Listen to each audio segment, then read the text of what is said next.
Welcome. You're listening to a Trauma Survivor Thrivers podcast on Mental Health News Radio Network.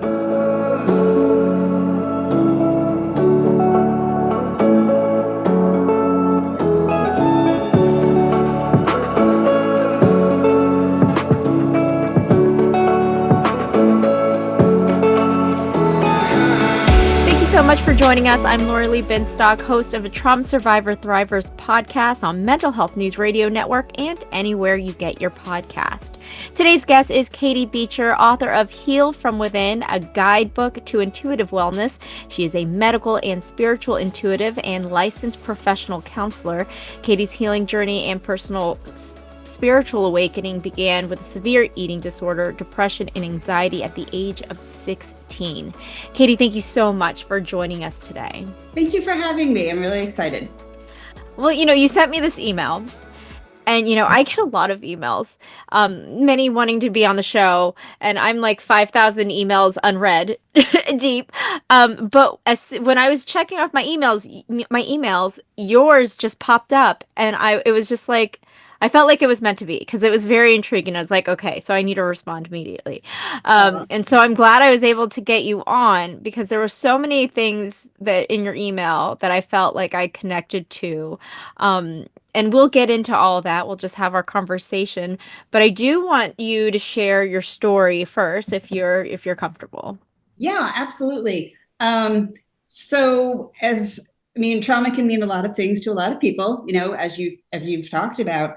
And for me, we talked a little bit about the eating disorder, which was a traumatic thing to go through. I was bulimic, throwing up 3 times a day, very depressed, didn't really know what to do anymore. I hadn't told anyone. I didn't, felt really ashamed. And the traumas that were connected to that were 2 things: growing up in a dysfunctional family, which a lot of your audience can relate to. And that meant a lot of different things. There was addiction and shame and other things, but also being bullied. When I was 11, I got my period really early and developed earlier than a lot of my classmates. And girls are really horrible people, especially when you're in middle school. Mm-hmm. And just because my body was different and I had developed and I got my period, a small group of people I thought were friends decided to literally torment me for about half of the school year. And it resulted in me really hating myself and hating my body and not wanting to develop and get any older. And, it had sexual implications and all sorts of things. And bullying is something, unfortunately, a lot of people experience. But between that and the dysfunctional family situation, it really led to me taking it out on myself through the eating disorder, and depression and anxiety. And I was very fortunate. I really call it divine intervention. When I was 16, I came home from school one day and decided that I didn't want to take my own life. I called our pediatrician, having never told anyone what I was doing before, didn't tell my parents, and let him know that I was throwing up. And he gave me the name of a therapist. It took me 3 months to get the courage to call her, even after I called him, but that's okay. And we really hit it off. And she taught me a lot about not only healing, but connecting to intuition and separating from the dysfunctional family situation and resilience and all kinds of things. So that's kind of where things started. Wow. And, when I read that, because I saw that in your email too, that you called your pediatrician yourself. Um, you know, growing up, I was also suicidal. I was cutting. It was just, I was being sexually abused by my father. It was just a really tough situation. And I just remembered, telling I didn't tell my mom, about the abuse, but, I was like, something's wrong. I feel like I need to speak to somebody. And, mental health was not a thing, especially in my culture, it was just like not a thing. She worked in the medical field. And so she was like, no, we don't, what if someone finds out? So there was a lot of shame there. And I do remember having my first suicide attempt because I thought maybe they'll take me to a doctor and they'll ask me questions. Um, and they just didn't. They like kind of did the whole like forcing throw up and, just, all these things. It was horrible. But that was so brave of you to what even made you think that that you should do like call your pediatrician? The only thing I can think of looking back on that time is I had been accepted into college, and it most of the schools I applied to were pretty close to home, and this one was about 6 hours away. And maybe I finally had hope of getting away. And but I really don't.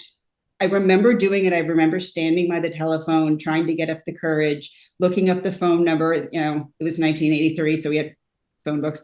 But looking up the number and being like, what am I going to say? And just this thing came over me. I really do think it was just meant to happen because I'm, now getting the privilege of helping other people. Yeah. But it was just this feeling of, okay, I have to do something. And then I remember talking to the receptionist and being really shocked that he was available to come to the phone, you know, Yeah. I mean, what are those chances too? right. And so I said, okay, I have to do this. And again, it was 1983. And he just said, I think you'll be fine. It's not that big of a deal. You'll grow out of it. And I was like, I really won't. I really need the name of somebody. And thankfully, it was somebody that I really loved the way that she worked in terms of connecting with intuition. And I had a car and I had a job. And I didn't even tell my parents till several months after. And my father's response was, well, I don't know why you're doing it because you're still fat. It's not working. Yay. Dysfunctional. A little. My mom's response was actually strange. She said, she was a nurse. Okay. Okay.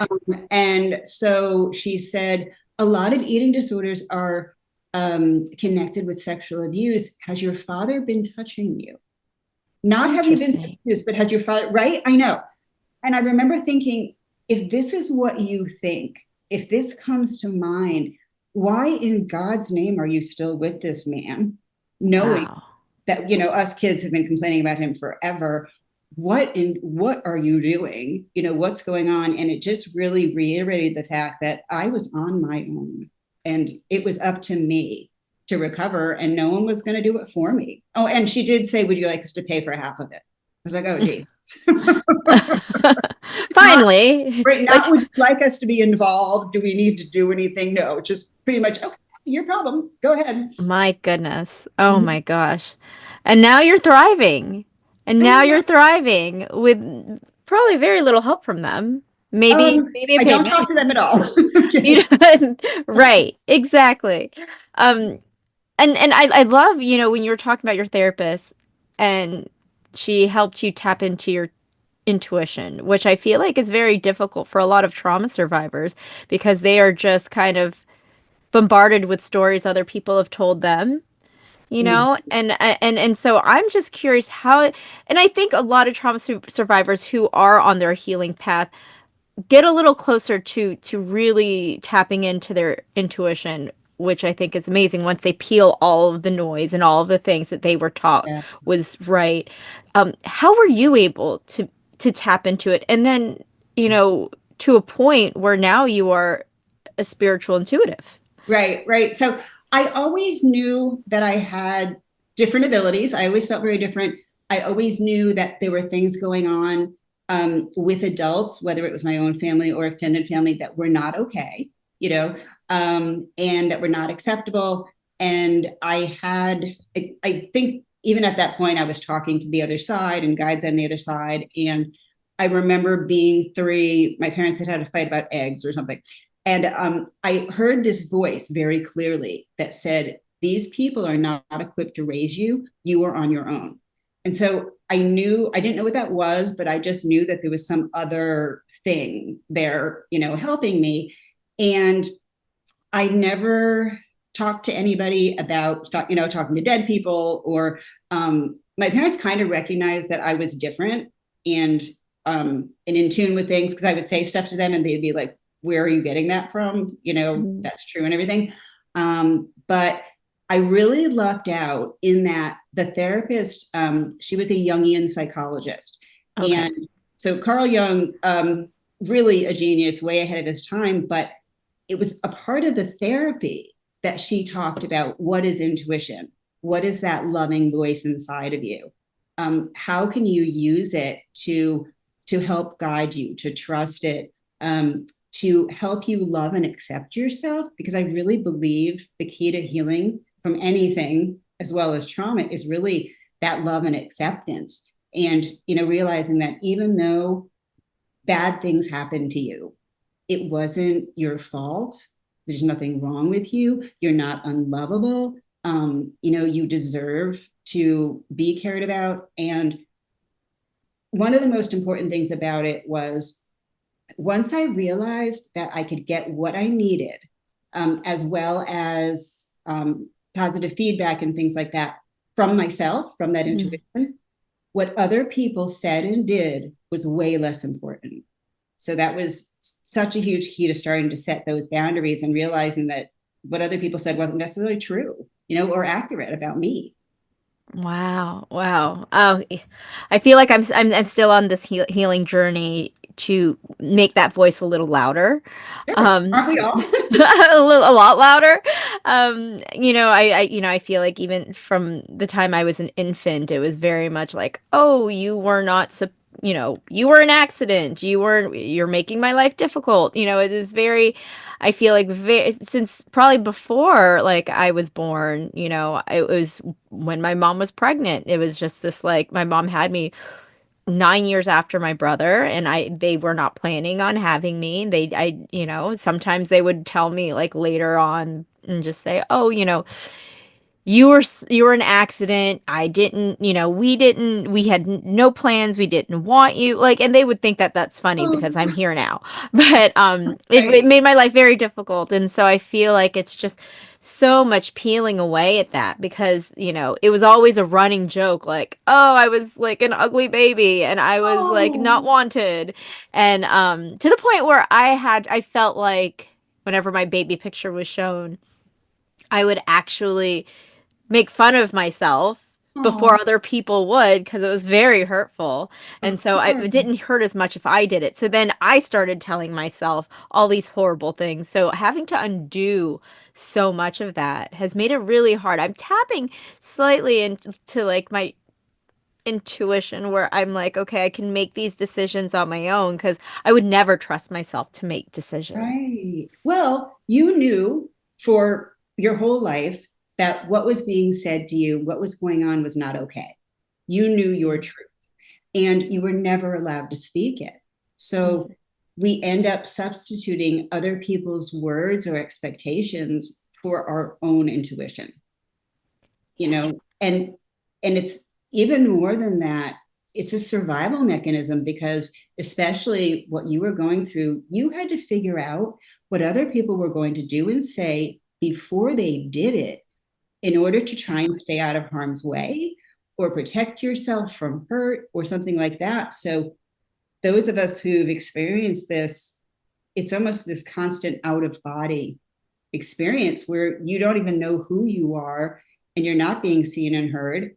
And then, um, you know, it's almost not an accident that we go through such difficult stuff, having learned Yeah. those behaviors. Exactly. Exactly. So when you met with your therapist and you came to her with this eating disorder, was it something that you were able to manage? I know that eating disorders are one of the most difficult mental um, illnesses or whatever, Sure. how you want to call it, um, to really heal from. So how did that work for you? It was a work in progress for sure. I was ready, and looking back on it, it was really one of the best things that ever happened to me because even though it was horrible, I had to go through that pain to realize that I was not being true to myself. I wasn't being treated well. I needed to separate from these people. I needed to learn to trust my intuition and all the things that weren't working in my life, and heal from all the crap that had happened. So it was my body's way of getting my attention in a really painful way, but it worked. So it got me to therapy, right? And I was ready. So, but it was a lot of, maybe 3 steps forward and 1 or 2 steps back, and a lot of give and take. And one of the saddest things to me is the hardest part of getting well wasn't not doing the behavior anymore. It was learning to love and accept myself. And Mhm. that's so sad because we're not born that way, you know? Right. Um, and I'm not a bad person. I wasn't a bad person or anything. I was just a human person. Yeah. And we we're taught through all the trauma that there's something wrong with us, and there's Always. Yeah. and there's not. We may have stuff we need to work on like everybody else, but we're not horrible people, Yeah. and that then hence the cutting and the other self-destructive behaviors and the addiction, and it's all to try and squelch that shame and pain and fear. Wow. So then, did you know when leaving to go to college that you wanted to become a counselor or a therapist or? You know what, I did. It was through that starting to recover, and my guides were like, with connection, intuition, and self-love and self-acceptance, you can heal from just about anything. And this wasn't an accident. And they were already telling me I needed to write my book and that I'd be using this to help people. So it was probably from the time the eating disorder stuff started until I could say I really felt healed was about 8 years. And that's okay. It takes as long as it takes. Hmm. But yeah, I didn't know that I would be using my mediumship and intuitive abilities to do all this stuff I'm doing now. I had no idea that was going to happen. But even as a counselor, I worked really intuitively and just kind of let my intuitive guides tell me what I could say and do to help people. Yeah, I was just gonna ask, like, how did you tap into that and really integrate that in your counselor and as a counselor? It's now I recognize that I have a lot of different abilities. So um, I do have mediumship abilities. I've talked to dead people, but I can also like see words in my head or hear a word in my head, or see a scene, or get a physical feeling or an emotional feeling. And I learned through a lot of practice and trust to kind of during sessions and the rest of my life to get myself out of the way, if you Mhm. will, and allow what was coming to me, even if, well, especially if I didn't really understand it. It was sort of like, again, that divine intervention stuff. And so I'd be working with someone, and a question would come into my head, for example, or something about them, or something about their life. And so I would just kind of take it from that intuitive prompt and go from there. Wow. That's so fascinating. That is amazing. So do you work so you kind of do both. So people come to you as a spiritual intuitive, and then people come to you as a counselor, and you kind of just. For the most part now, although what I do certainly does involve a lot of counseling and my clinical experience comes into play, um, Mhm.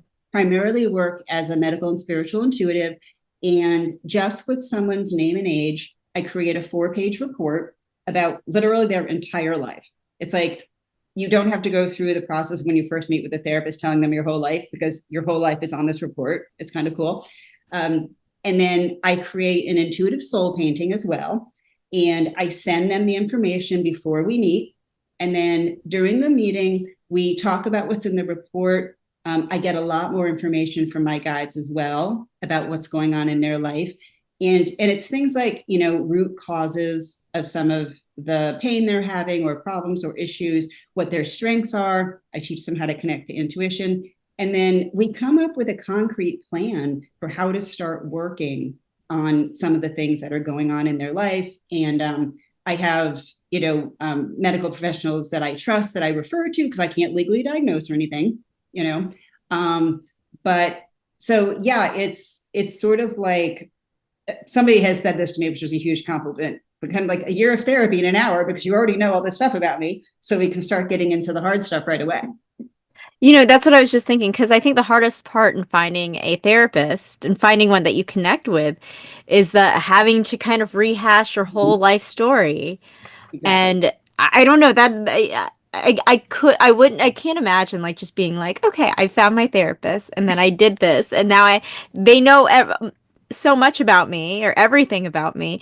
And how does this come to you? Is this like you do what is the process?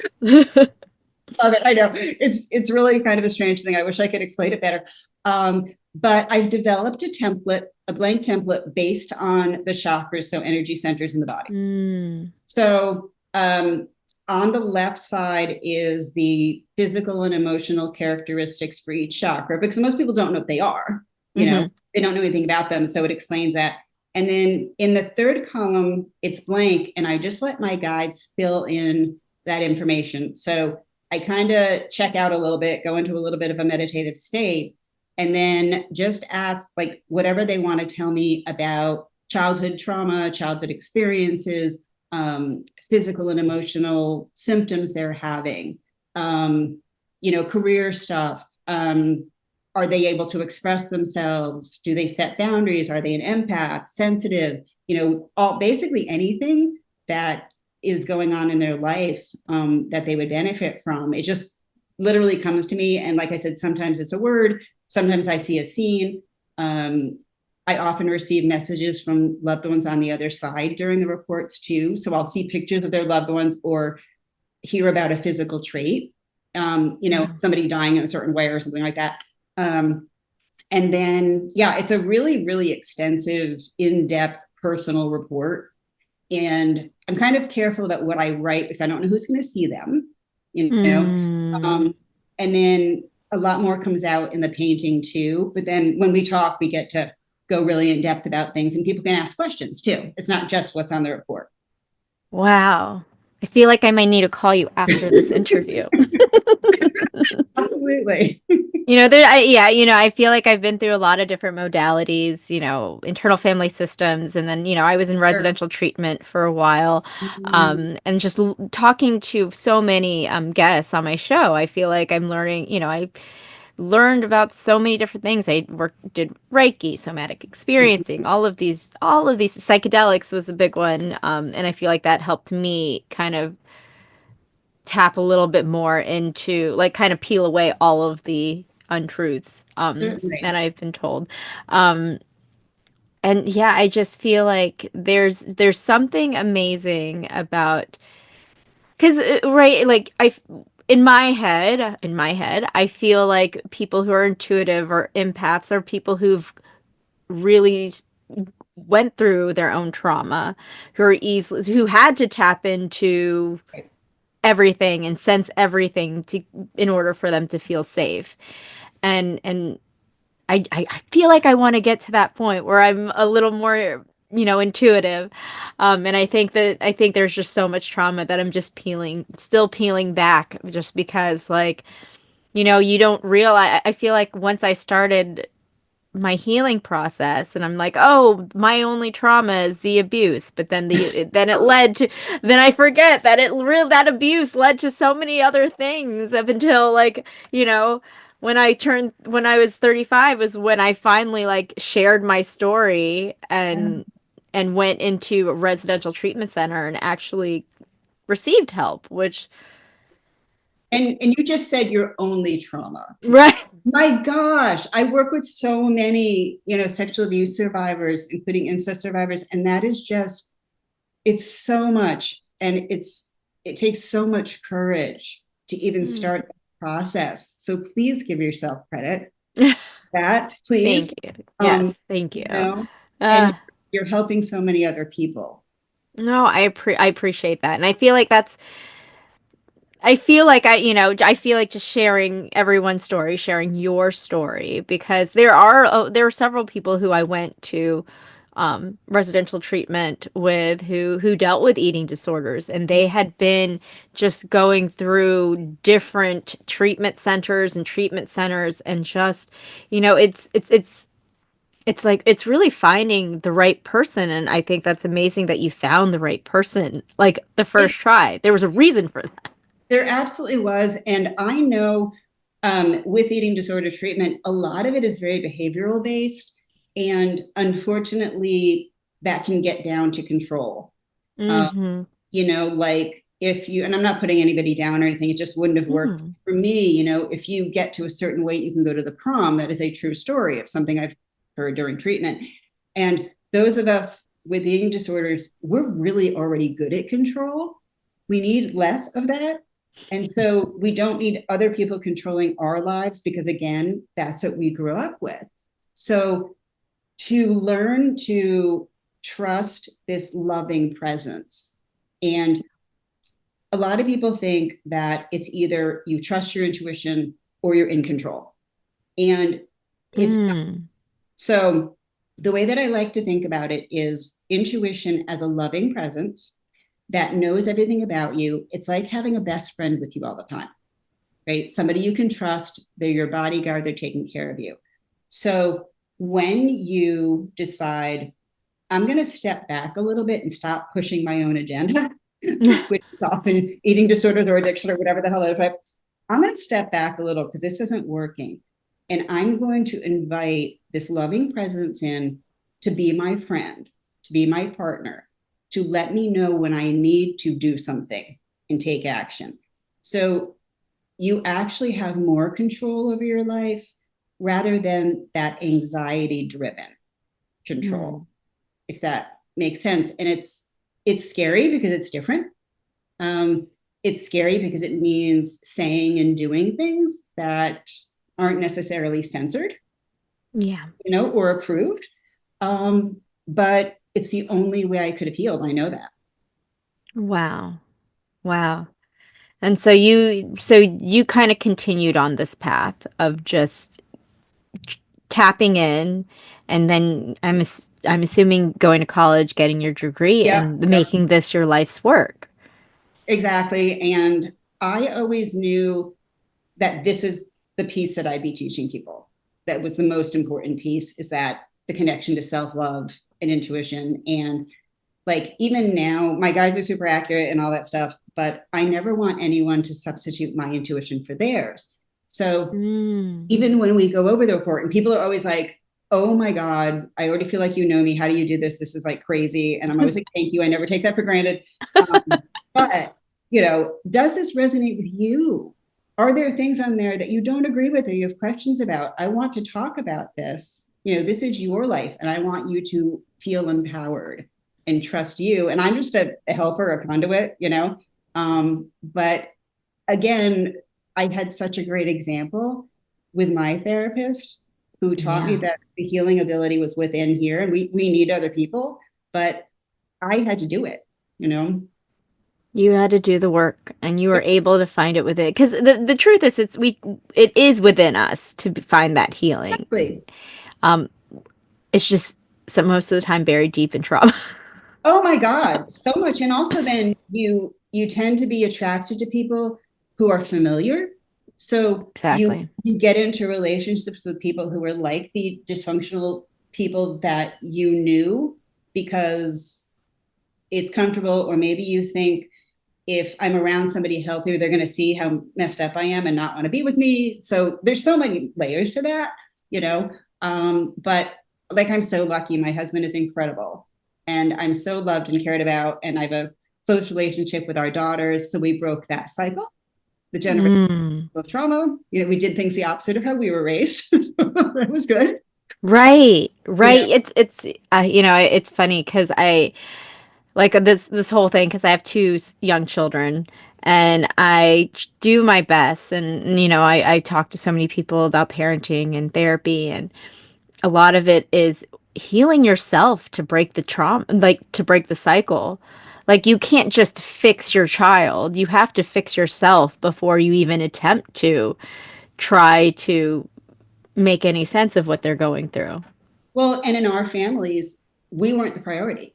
Their dysfunction was the priority, or the gambling was the priority, or even in my mom's case, doing what my father wanted her to do, which was fueled by shame. Mm. We were not the priority. We weren't important as kids. So I knew that I'm a flawed person, and I will never not have issues, but I knew that I had to stay on top of things. And when I felt like I needed to change my medicine or go back to the therapist or do something, like my children had to come first.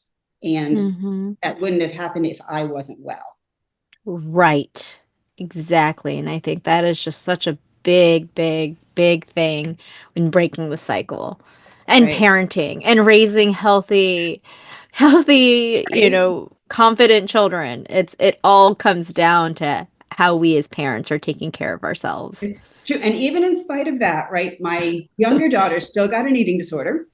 Mm. Um, Nowhere near, thankfully God, nowhere near as serious as mine. And when she was in high school, she actually realized it herself Oh, and wow. started to make changes. So, yay, we did something right as parents, right? But a lot of the dysfunctional, bulimia stuff had been healed, but there was still body image stuff. And so unknowingly, I passed that on to her. She doesn't blame me or anything. She is now actually becoming a licensed counselor, and she works with neurodivergent and eating disorder people. So, Oh, wow. right. So things happen for a reason, but doing our best. We still aren't perfect, but um, you know, it's important to let them know that we do make mistakes and keep the communication open, and so things don't have to be perfect to have healthy kids. Right, right. I mean, we only know what we know, right? And so I think awareness is really one of the main things that I feel like when I talk to all of my guests, it's when they became aware of these things Exactly. is when they were able to make changes. Because if you have no idea something's wrong, what are you going to fix, you know? Right. And with her, it was like, okay, what can we do? Can we help you? What do we need to do? And that was just such a different environment than what I had experienced. Yes. Well, because, when I was a child, children were meant to be seen, not heard. Uh-huh. And even seen was not all the time. Yeah. Oh my goodness. Well, this was I appreciate you sharing so much of your personal story, your family story, breaking the cycle, your eating disorder, everything. I'm just so grateful that you shared all of that. I'm curious, is there anything that you'd like to add? Because I feel like there's probably a lot you could I know, right? We could probably do this again. add. Absolutely. Right. I want to let people know whether it's whatever kind of trauma that you're dealing with. And um, one of the things that I did when I was in the throes of the eating disorder was I would throw up into bags and leave them up in my room. And I wanted to share something really sort of embarrassing. I'm not embarrassed of it anymore, but really kind of like, ew, because I want people to know that if I can talk about this and you can talk about that, that you can find somebody who you will be able to talk to, who'll be receptive and caring. And if it's not the first person you try somebody else, but everybody has done things that they maybe are embarrassed about or feel weird about or anything. Mhm. And you're worth getting the help for, you're worth the healing. 100%. 100%. Thank you for sharing that because I do also believe having those difficult conversations, Yes. having those sharing what's really difficult for you, I realize is so needed and so necessary because someone will be like feel more comfortable in sharing their own Yep. stories. Yep. Exactly. Yeah. I used to talk in front of like high school classes and stuff. And I would just ask for comments, and people would say, like, oh my God, you shared that. Like, I can go talk to somebody about my depression or something. And it was like, yay, I'm doing something. Yes, absolutely. They should talk to you. Yes, yes.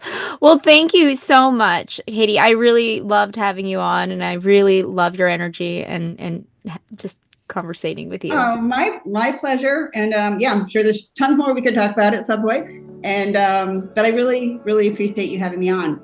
Thank you so much. Well, that was Katie Beecher, author of Heal from Within, a guidebook to intuitive wellness, and she's also a medical and spiritual intuitive and licensed professional counselor.